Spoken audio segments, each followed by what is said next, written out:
There exists a particular silence that a man eventually learns to recognize. Not the stillness inside an empty sanctuary. Not the quiet following the final toll of a bell. Something else entirely. The kind that presses gently against the walls of a room and requests, very politely, to be let in. Father Emmerich Vandelure had encountered that silence twice in his life prior to the winter of 1923. The third time he heard it, he ceased to be a priest.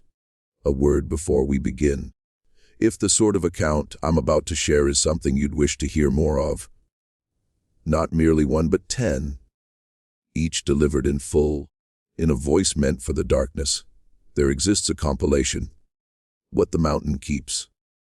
10 files drawn from 10 counties, 5 states, spanning 1895. Every one of them involved people who walked into seemingly ordinary terrain, and every one was officially closed with the wrong word. 10 hours to sit within the dark, from opening to close. The link resides in the description and is pinned at the top of the comments. Now then, before we ascend into that hollow, tell me where you find yourself tonight. What place is holding you while you listen? A kitchen in the late hours, a porch, an automobile, a bed, a room where the light is dim and the house has grown quiet around you. Place it in the comments. I enjoy knowing who accompanies me on this walk. I want you to envision him first.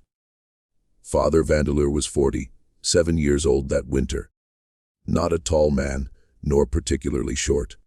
Broad in the shoulders in the manner farm boys become broad, which is what he had been before the seminary claimed him. His hair had gone silver early at the temples, the way ash turns gray at the edges of a fire, before the center realizes what has occurred. His eyes were pale, nearly without color, and he was conscious of what those eyes did to people. He had learned across the years to soften them. He maintained a small parish outside of Wheeling during those days. St. Odilo of the Meadow, a brick church with a slate roof and a bell that had cracked twice and been recast twice. He said his masses. He heard confessions. He buried his dead. Nothing about him would have suggested what else the diocese requested of him. The bishop had asked and Father Vandelure had said yes. That was all. He had studied the rite in Rome. He had assisted, then led, and then been entrusted. By the winter of 1923, he had performed the greater rite of exorcism 11 times. Once in Philadelphia, twice in Pittsburgh, 3 times in the coal region, and the remainder in places most people cannot locate on a map, because the roads that once led to them stopped going there long ago. He maintained a small ledger. He recorded each one. He did not place the details in the ledger. He placed the names. He placed the dates. He placed a small mark beside each one in his own private shorthand. A cross if the person had survived it. A circle if the person had not. A dash if the case had never truly concluded. He had 6 crosses. He had 4 circles. He had 1 dash. And on a Tuesday in early December of 1923, a letter arrived for him that would give him his 2nd dash. It came in a hand he did not recognize. The paper was cheap and brown and folded twice. The postmark read Verner Hollow, West Virginia, which he had never heard of. The handwriting was deliberate, the letters upright and even, the kind of script a person forms when they were taught late in life and taught only once. It consisted of 2 sentences.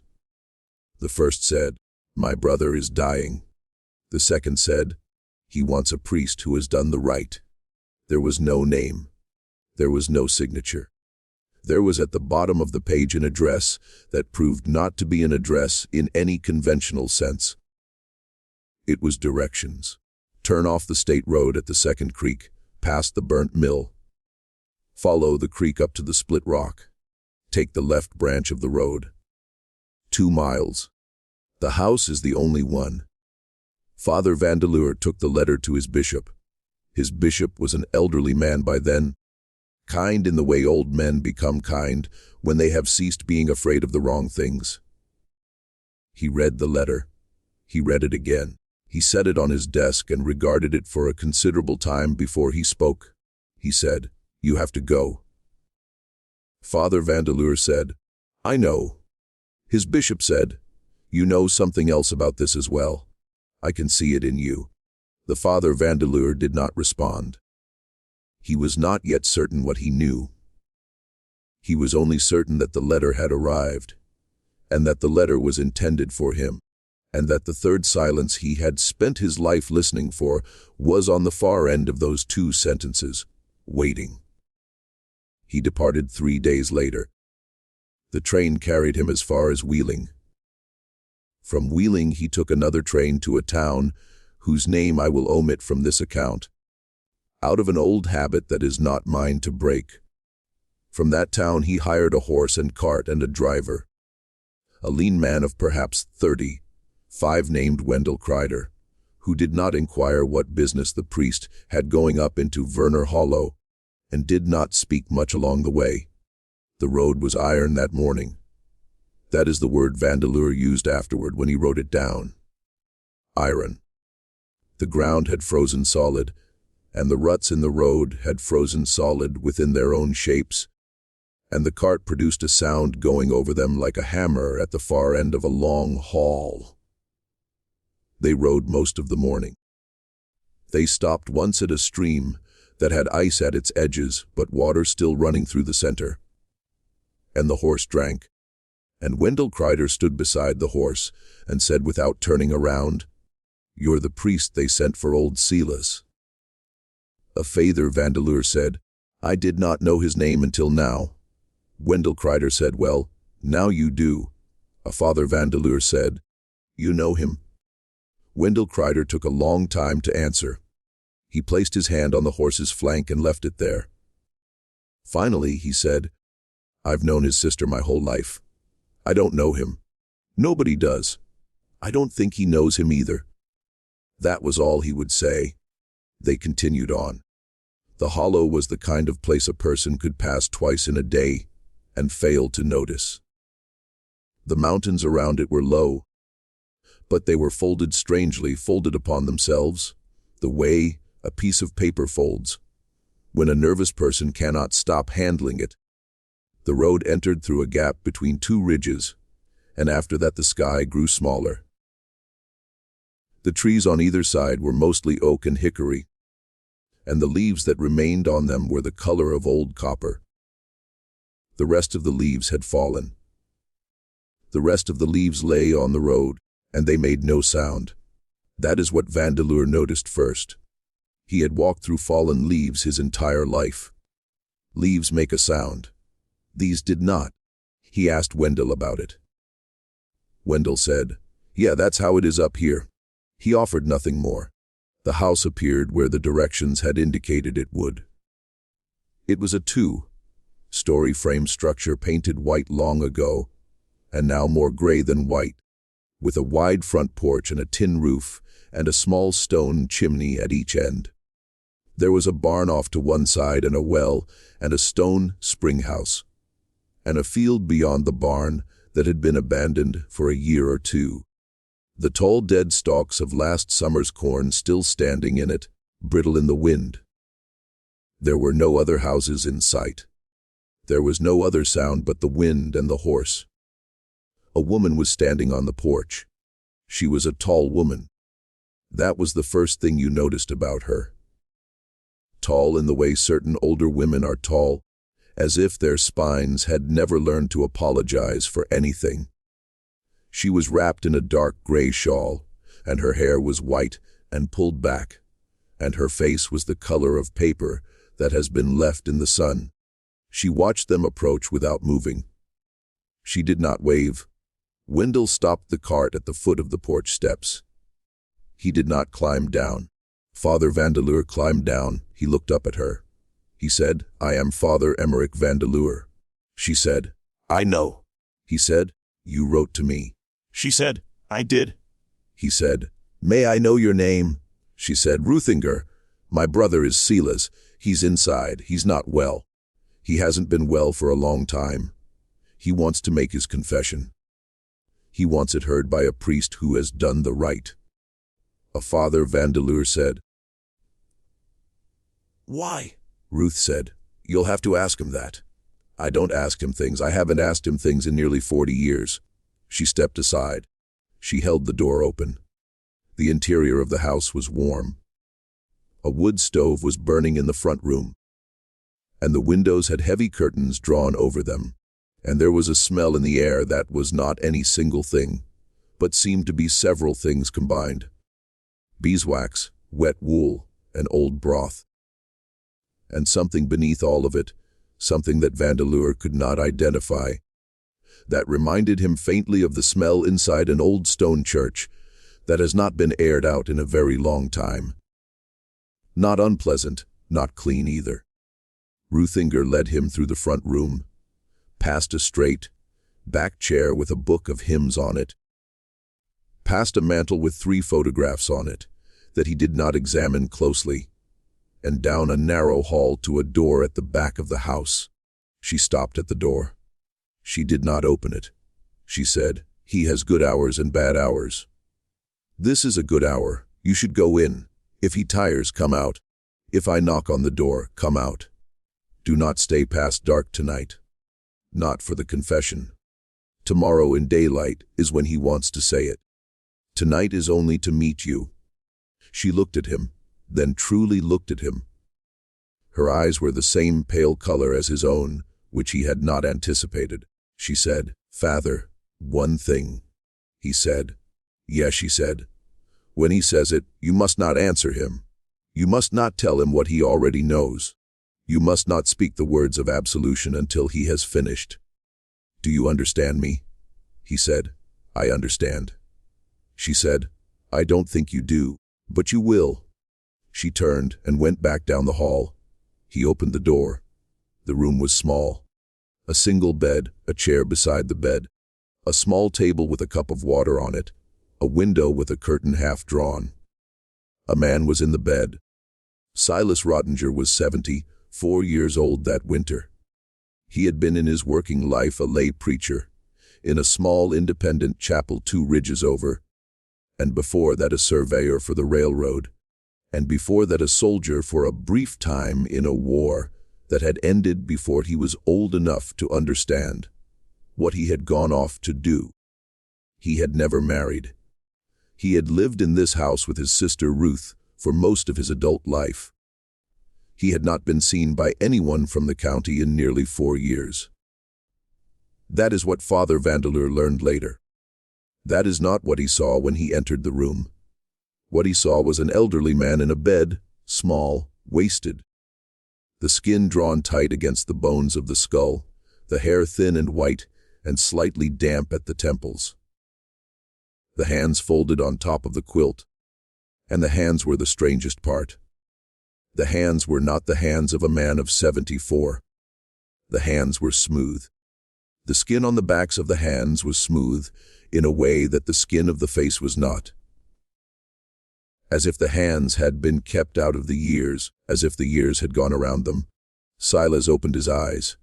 The eyes were clear, gray, fully aware. He said, "Father." Father Vandelure said, "Mr. Rottenger." Silas said, "Sit." Father Vandelure sat. They regarded each other for a long time, long enough that if there had been a clock in the room, the clock would have gone through a full minute of ticking and commenced on the second. There was no clock in the room. Vandelure noticed that as well. In a house that old, in a room occupied by a man who could no longer leave his bed, there was no clock. Finally, Silas said, "You've done the rite." Father Vandelure said, 11 times. Silas said, "How many of them worked?" Father Vandelure said, "I don't answer that question. I've never answered it." Silas smiled. It was a small smile. It was not unkind. He said, "You will." Father Vandelure said, "Not tonight." Silas Rottenger said, "No, not tonight. Tomorrow in the light, when I can see your face and you can see mine. Tonight only sit. I want to know what you sound like when you are not saying anything." They sat. Ruth Rottenger did not come to the door. The light in the window went slowly from gray to a paler gray to nearly nothing. Father Vandelure, who had sat with dying people for 20 years, understood that this was not the sitting of a dying man. This was something else. This was a man taking his measure. This was a man who had waited a long time for a certain kind of listener, and was making certain before he began that the listener could bear it. At some point Silas closed his eyes.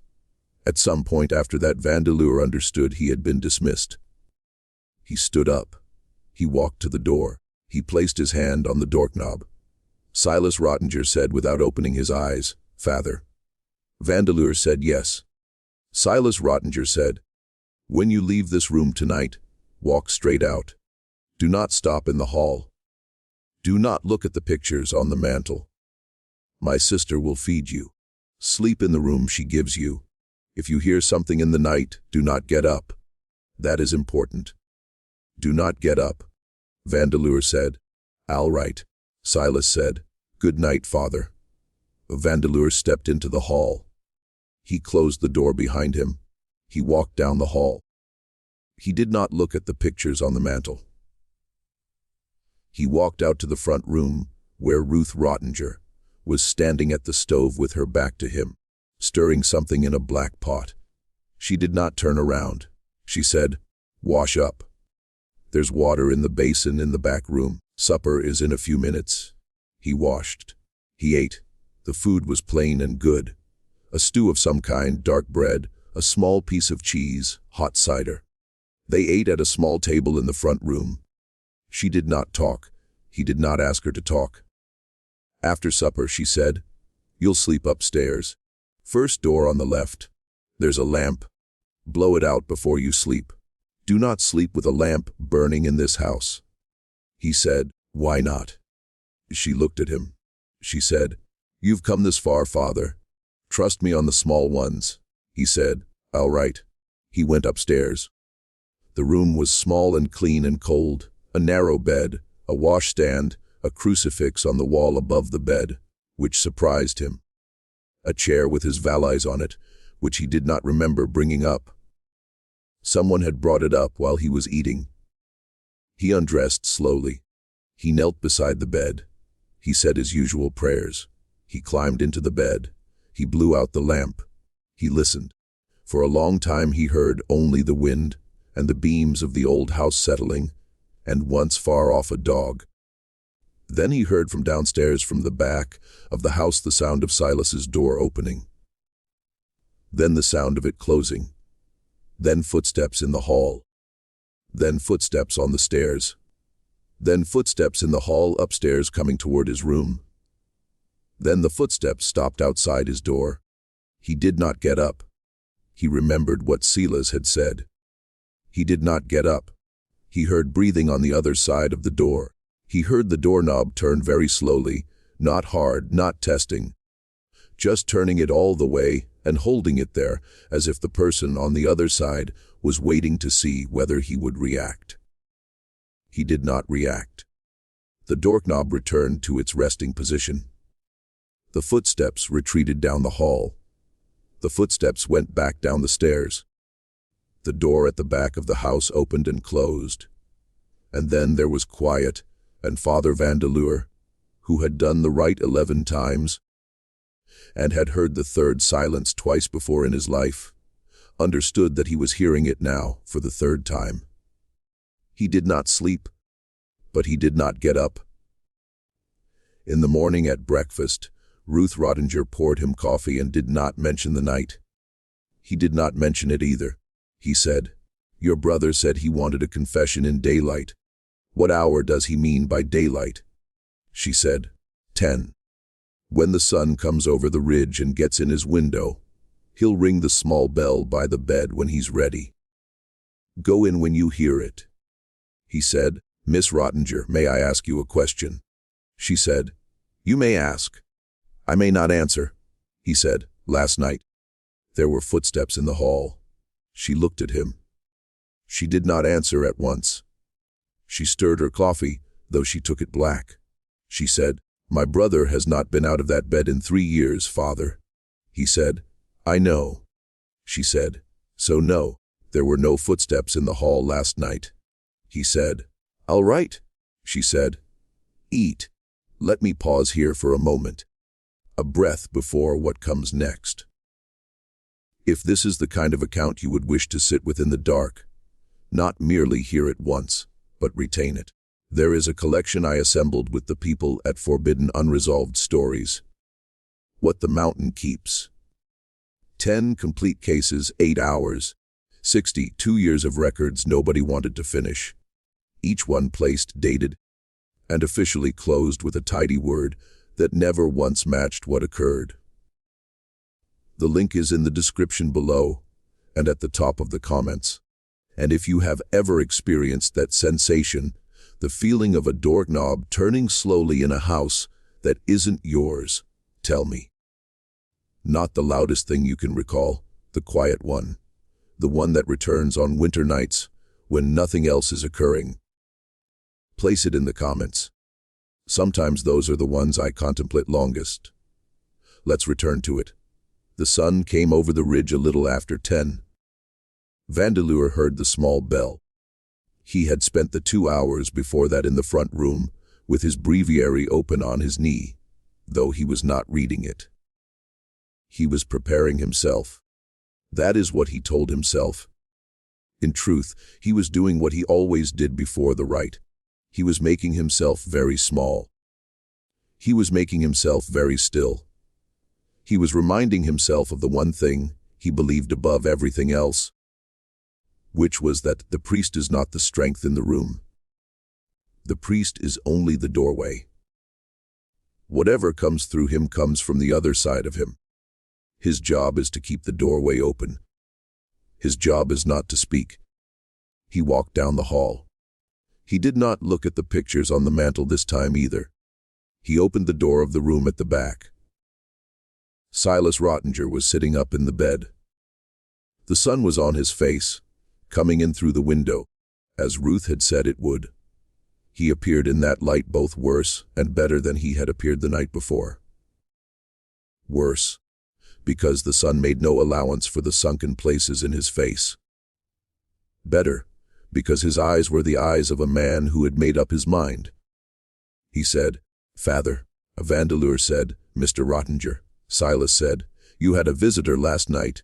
Vandelure said, "I did." Silas said, "You did not get up."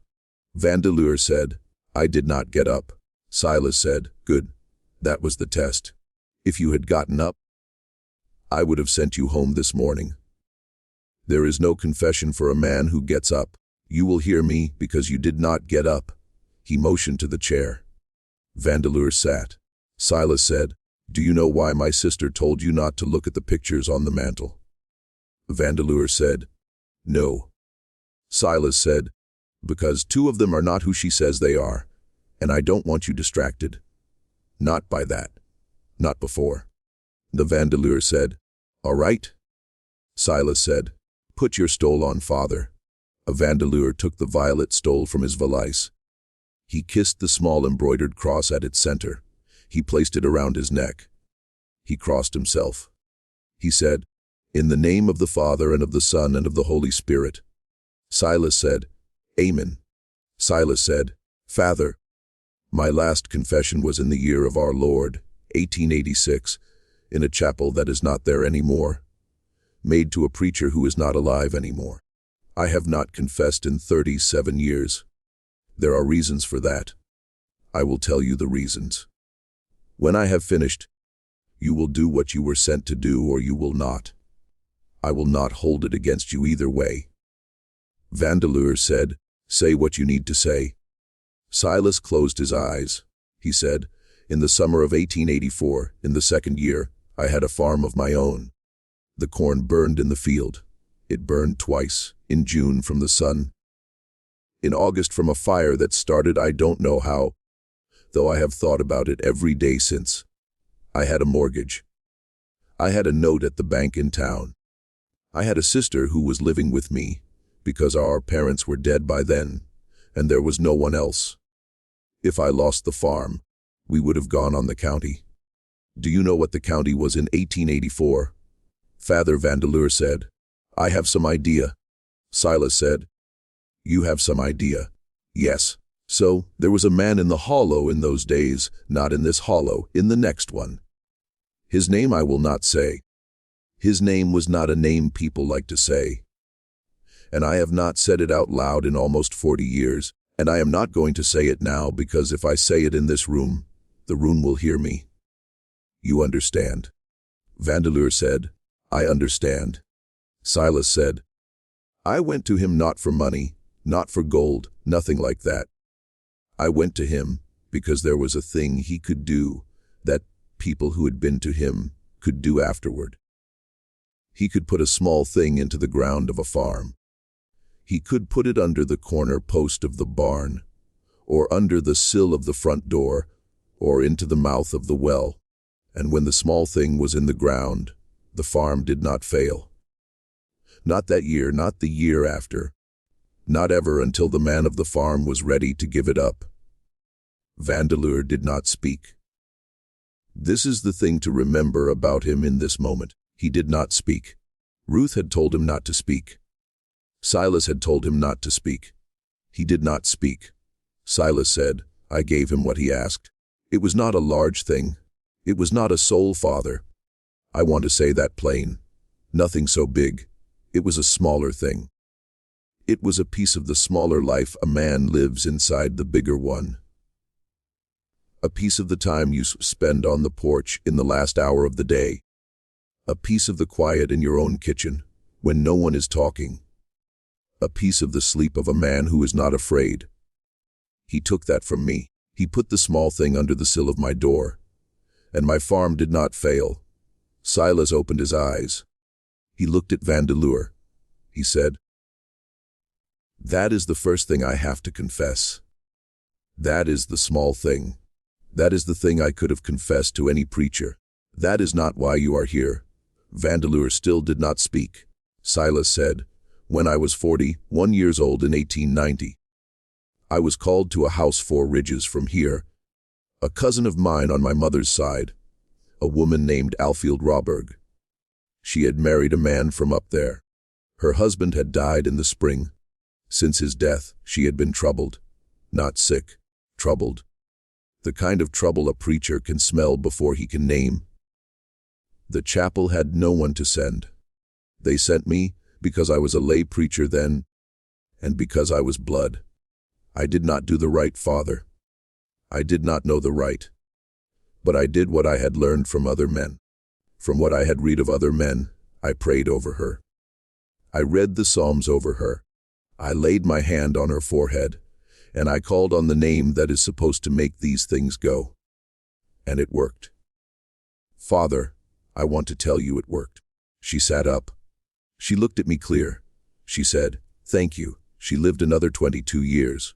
She died in bed of a bad heart.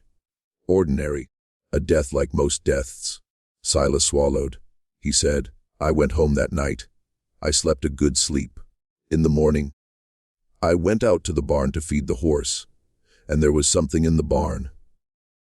Not a shape, not a figure, something in the corner of my eye, in the corner of the barn, in the place where the 2 beams meet the loft.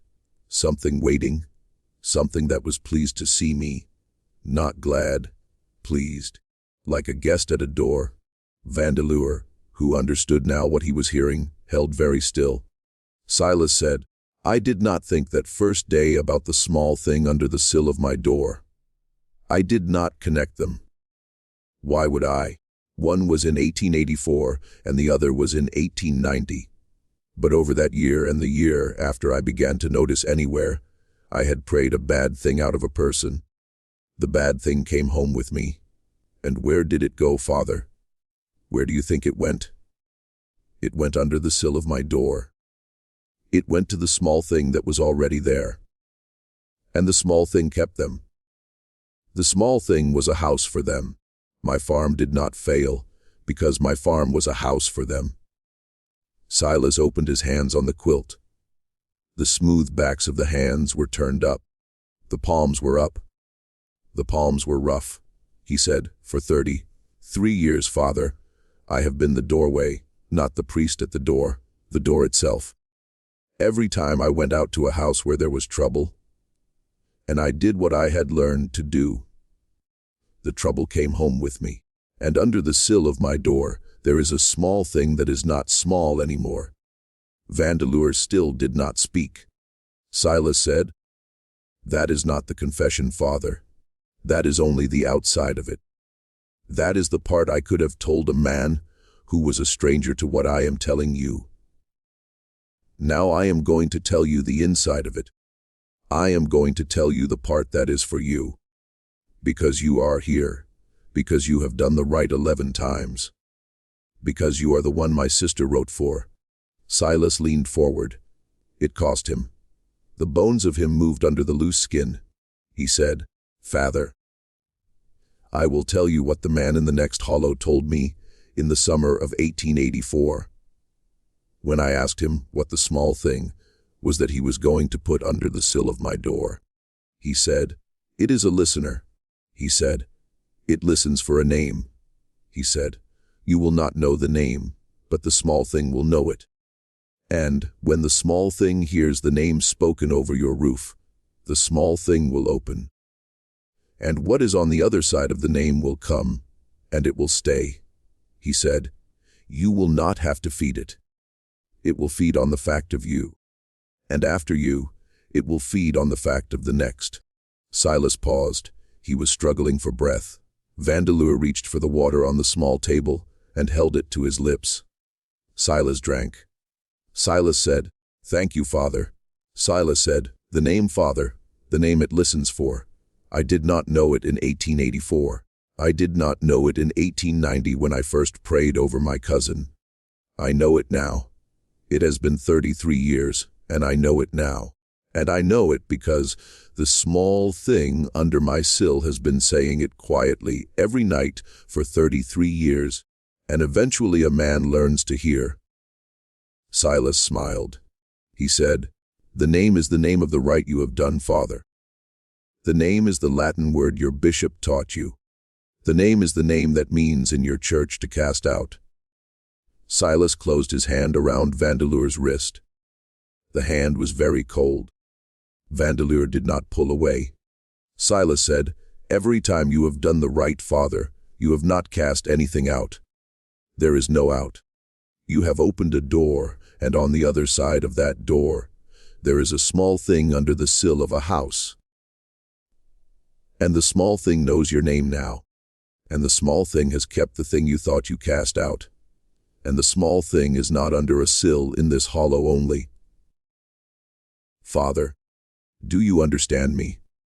There is a small thing under a sill in 11 houses, in 11 towns, in 11 counties, in 11 states, wherever you have said the words. And they are all keeping.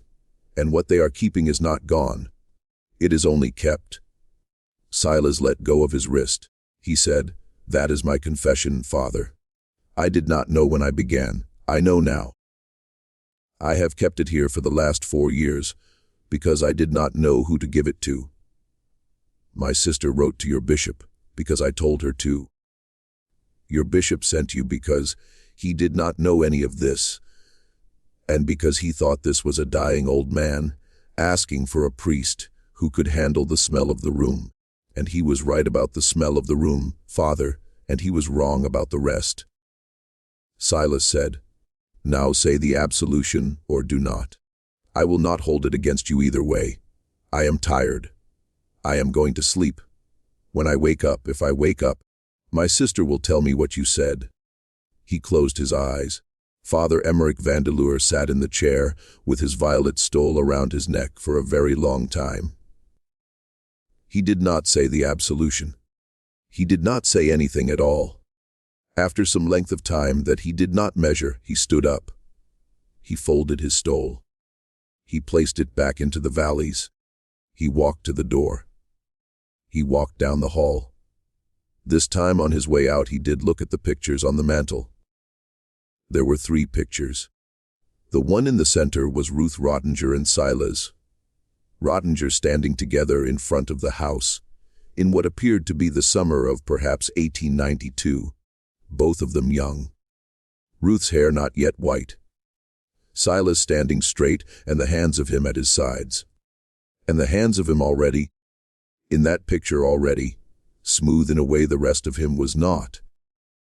The picture on the left was a man in a soldier's coat.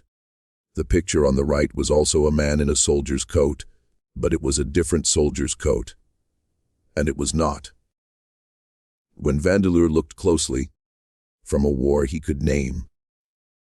Ruth was standing in the front room when he came out. She had her back to the stove, and her hands folded in front of her. She looked at him and saw whatever she needed to see and nodded once. She said, "You didn't say it." He said, "No." She said, "Good." He said, "Miss Rottenger, the two pictures on the mantel, the soldiers." She said, "One of them is our older brother. He went to the war in 1862 and did not come back. The other one." She did not look at him now, only at her own hands. "The other one is not our brother. It has been on the mantel since the summer of 1891. I did not put it there. Silas did not put it there. It came in the night. I have taken it down 11 times. It comes back. I stopped taking it down," he said. 11. She said, "Yes," he said. "When was the last time?" She said, "The morning of the day your letter reached us saying you were coming." He said, "All right." He said nothing else. He picked up his coat from the peg by the door. He put it on. He picked up his valise. He looked at her one more time.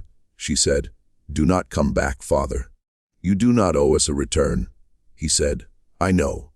She said, "And do not, please, do the right again. Not one more time. If you do it once more, we will feel it, my brother and I, under our sill. That is how we will know you have done it.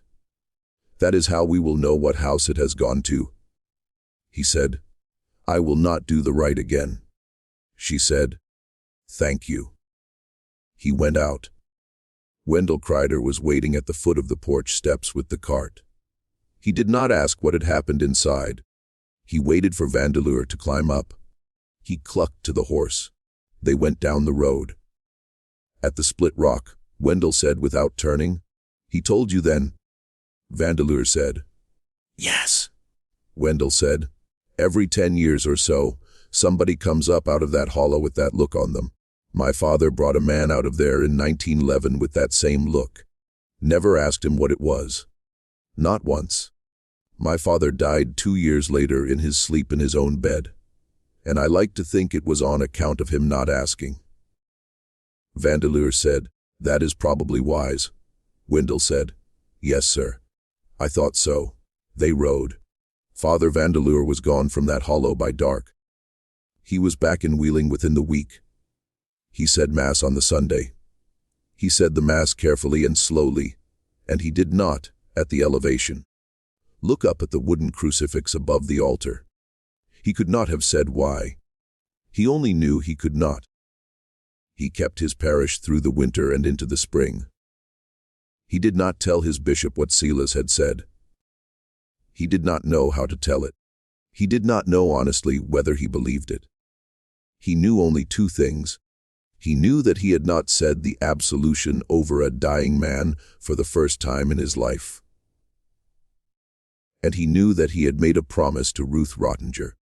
And that of the 2 things, he was more afraid of breaking the promise than he was of the sin. The bishop asked once over supper in the rectory if he wanted to speak about the case. Father Vandelure said no. The bishop said all right. The bishop said, "You know, Emmer, there is no shame in setting the ledger down." Father Vandelure said, "I know." That was in February of 1924. In April, when the ground was soft again, a request came to the diocese from a family in Hazleton, Pennsylvania. Their oldest cousin, a woman of 61, was troubled in her mind and in her house. And the local priest, a good man who knew the difference between his own vocabulary and the one this required, had asked the bishop to send someone who had done the right. The bishop called Father Vandelure into his office. The bishop said, "I would like to send you." Father Vandelure said, "I am not able to go." The bishop said, "Are you ill?" Father Vandelure said, "None." The bishop said, "Then explain." Father Vandelure said, "I cannot. I only know that I am not able to go." The bishop looked at him for a long time. The bishop said, "Emmerich, is this because of Verner Hollow?" Father Vandelure said, "Yes." The bishop said, "Will you tell me what happened there?" Father Vandelure said, "No." The bishop said, "All right, not today. Some other day." Father Vandelure said, "No, your grace, not some other day. Never. I cannot tell you what happened there. Not because I do not trust you, because I promised, and because I do not know how to say it in a way that will not do harm." The bishop said, "To whom?" Father Vandelure said, "To the next house." The bishop, who was a good man and old, and had lived long enough to know when a subject had reached its edge, did not press. The bishop said, "All right, Emmer." The bishop sent someone else to Hazelton. Father Vandelure said Mass through the summer of 1924. He heard confessions. He buried a woman named Wilhelmina Kerr in June, and a man named August Rennenbrink in August. He performed a wedding in September for two people he had known since they were young. He walked out to the edge of the cemetery on the Sundays, when there was nothing to do, and stood there with his hands behind his back and looked at the stones and thought about what he could not tell. In October, he wrote a letter to his bishop. The letter was 1 page long. The letter did not say what had happened in the hollow. The letter did not say what Silas Rottenger had confessed. The letter did not say anything about a small thing under a sill. It said only that Father Emmerich Vandelure of Saint-Odilo of the Meadow was returning his faculties for the greater rite of exorcism. That he was, as a matter of conscience, not able any longer to speak the words. That he wished no dishonor to the office. That he begged the bishop's forgiveness. That he would continue, if the bishop willed, as a parish priest, and would say his masses, and hear his confessions, and bury his dead, but that the door in him that had opened to the rite was closed. He did not say why. He said only that it was closed. The bishop accepted the letter without asking a question. Father Vandelure remained at Saint-Odilo of the Meadow for another year. Then, in the fall of 1925, he wrote a second letter. The second letter was shorter than the first. The second letter said that Father Emmerich Vandelure of Saint-Odilo of the Meadow was requesting laicization, that he was leaving the priesthood entirely, that he did not do so for reasons of scandal, or of a woman, or of despair, that he had come through slow means to a place where he no longer trusted the shape of what he had been trained to do, that he did not wish to speak the words of any rite of the church, small or great, ever again, that he was leaving quietly, that he wished no one harm. He was 50 years old. He left the rectory in November of 1925. He took with him 1 suitcase, 1 coat, 1 hat, 1 small book of psalms that had been his mother's, and the ledger with the 11 names in it. He took nothing else. He went, of all places, to Nebraska. I don't know why he went to Nebraska. Neither did he. If the letters he wrote to his old bishop over the next 20 years are anything to judge by. He said in one of them that he wanted flat country. He said in another that he wanted a horizon so open that any small thing that came near it would have nowhere to hide. He said in a third that it did not matter where he went, only that it was far. And the truth is, Nebraska is far. If you have been there, you know. He took a job as a bookkeeper for a feed store in a town called Bolus. He kept that job for 19 years. He rented a room above the store. He read in the evenings. He walked in the summers out onto the fields at dusk and watched the sky do the long, slow business of losing its color. He did not go to Mass. He did not, so far as anyone in Bolus knew, pray. He did not marry. He did not speak of his old life. He was a quiet man, a man of habits, well liked in a distant way, The kind of man that people said, after he was gone, that they had not really known. He kept the ledger. In the ledger over the years, he made one more mark. Sometime in 1928, the exact date is not recorded. He opened the ledger.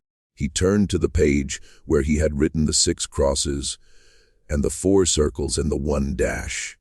He turned to the entry for a woman in Pittsburgh, whose case in 1899 had been marked with a cross. Someone had come back to visit that house. He had heard in the winter of 1927. Not the same thing, something like it. The family had had to move. He placed a small mark next to that cross. Not a circle, not a dash, a small underline in the same ink. He did the same over the years for other entries, never one at a time, in batches. As news reached him, as letters from old parishioners and old friends came and went. By 1941, of the 11 entries in the ledger, 7 of them had that small underline. The other 4 he could not verify. He assumed the underline for them too. He did not write it. He did not want to write what he did not know. In 1944, he retired from the feed store. He was 68. He moved at that point into a smaller room, in a boarding house on the edge of the town, run by a widow named Hedwig Sauer, who did not ask him questions and did not offer opinions, and let him take his supper alone at a small table by the kitchen window. He wrote in the summer of 1946 a single letter to Ruth Rottenger of Verner Hollow, West Virginia. He did not know if she was still alive. He addressed it in care of the postmaster at the town 2 ridges over. The letter was 1 sentence long. The letter said, "I have kept my word." He did not sign it. He received 3 weeks later a reply. The reply was also 1 sentence.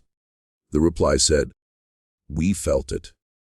The handwriting was the same careful, upright hand he had first seen in the letter that arrived for him in the winter of 1923. The hand of a woman who had been taught late in life and taught only once.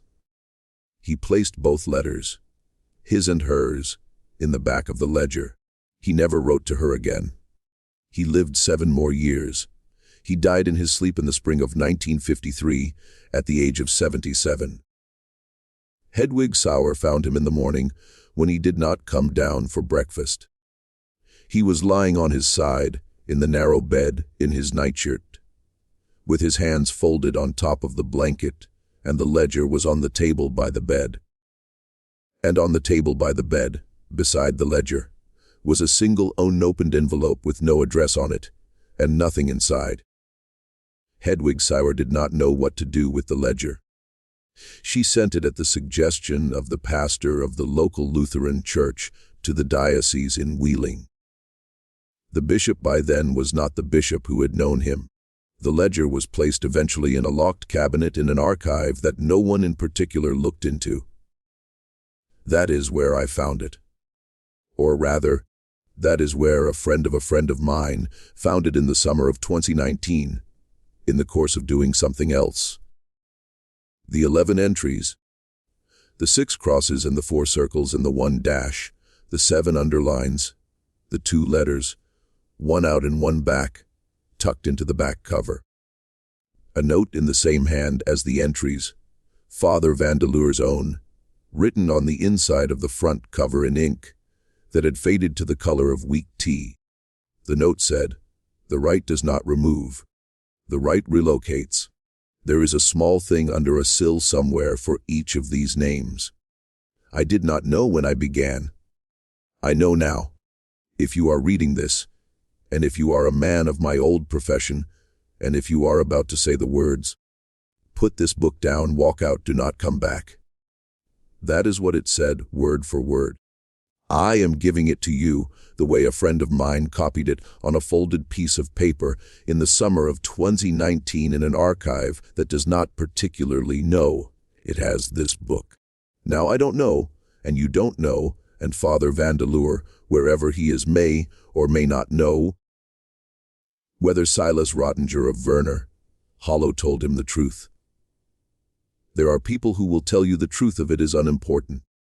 That a man who leaves the priesthood after 20 years and lives out 19, more as a bookkeeper in Nebraska, has already been through the only test that matters.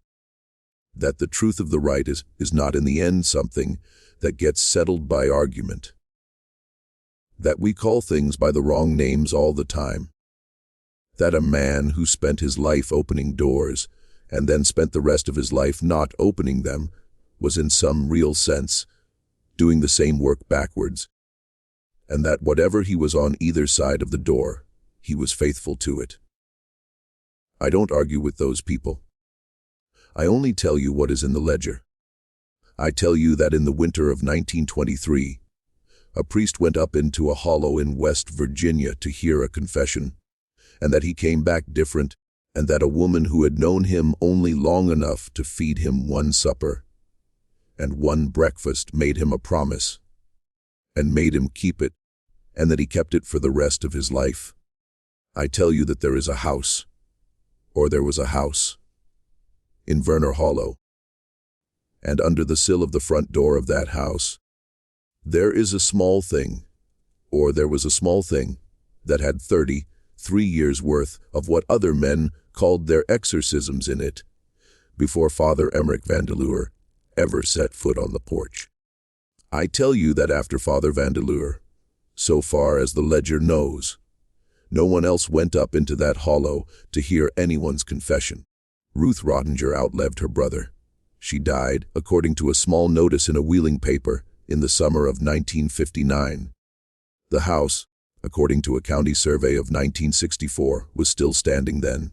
According to a state road survey of 1981, the road that used to leave the Second Creek past the burnt mill and go up to the Split Rock. And past it did not go anywhere by then. It was gone under briars.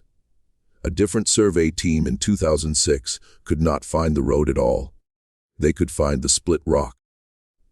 They could not find what came after. I tell you that if you are in your life the sort of person who has a doorway in you of whatever kind, you know what a doorway is, and you know that on either side of a doorway there is more than you can see at once, and that a doorway is not a decision. A doorway is a fact. What you do with it is the decision. Father Emmerich Vandelure in the winter of 1923, in a small back bedroom in a farmhouse in West Virginia, made a decision. He was not sure if the decision was right. He kept it anyway. He kept it for 30 years. That is, I think, what the story is really about.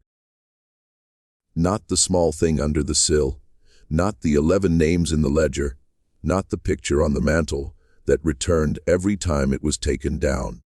Those are the shapes it happened to take. The story is about a man who, having spent his whole life speaking certain words, one afternoon did not speak them and never spoke them again. That and one other thing. The last page of the ledger. The very back page after the 2 letters is blank except for one line at the bottom in the same hand as everything else, in the same faded ink. The line reads, "The 12th would have been on a Tuesday." That is all. No date, no place, no name. Only that. I have looked at it a long time. I have shown it to a few people I trust. None of us know what it means. It could be the case he refused in the spring of 1924. It could be a case he was writing in his head all those years in Nebraska. A case that would have been if he had not walked out of the priesthood. It could be a case that came to him in a dream and would not leave him. Or it could be, and this is the reading that keeps me awake sometimes, that Father Vandelure understood at some point in his long, slow retirement in that flat and open country, that the 11 small things he had put under 11 sills were not in the end going to stay where he had put them. That some Tuesday, somewhere in a year, he would not live to see a 12th house would come to be. In the same way a candle lights a candle, and that the door he had closed inside himself would not by itself close the door in the world. I don't know. I am not a priest. I do not know the words. I would not say them if I did. But I think of him sometimes in that boarding house in Bolus, in that narrow bed, in that flat country. I think of him lying on his side, with his hands folded on the blanket. I think of him hearing, at some low hour of the night out on the plains, out where the wind has nothing to hide behind, a sound that might have been the wind and might not. I think of him listening for a doorknob. I think of him not getting up. And you who have listened this far, you who are in the kitchen at a late hour, or in the car on a long road, or in the room where the light is low, I want you to tell me one thing before we stop. Not the loud thing, the quiet one. Tell me about a night when you heard something in your house that could not have been there. Tell me about the door you did not open. Tell me about the hand you kept flat on the blanket, and the breath you kept still, and the moment you decided without deciding that some doorknobs turn on their own. And it is not in the end your business to say why. Place it below. I read them all. They are sometimes the reason I do this. If this one held you, stay with me for the next. There is another file open on my desk already. Another county. Another year. Another word the law used in its report that never once fit what happened. Until then, keep a low light on tonight if you need it. And if you hear the house settle, in that particular way a house settles when it is not settling. If you hear the beams talk to each other, and then go quiet, do not get up. Good night.